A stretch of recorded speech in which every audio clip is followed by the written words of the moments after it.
At ayun na nga mga idol, atin ng prinito ang ating nahuling isda. Alright.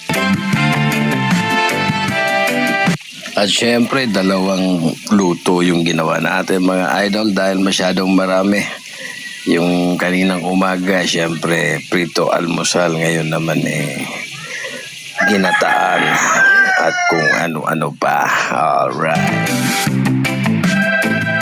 Prinito muna mga idol sa sabay ginataan at sinahugan ng gulay. Syempre, para may ba naman at hindi nakakasawa. Alright. So ayun na nga mga idol, solve na solve yung chibog natin at ayun syempre pahinga muna tayo mga idol. Kayo ba, kumusta ang hapon nyo? Sana'y okay rin kagaya ko. Alright. Ingat-ingat ang lahat mga idol dahil napaka-init ng panahon ngayon. Syempre, alam nyo na, lalo na doon sa may mga high blood.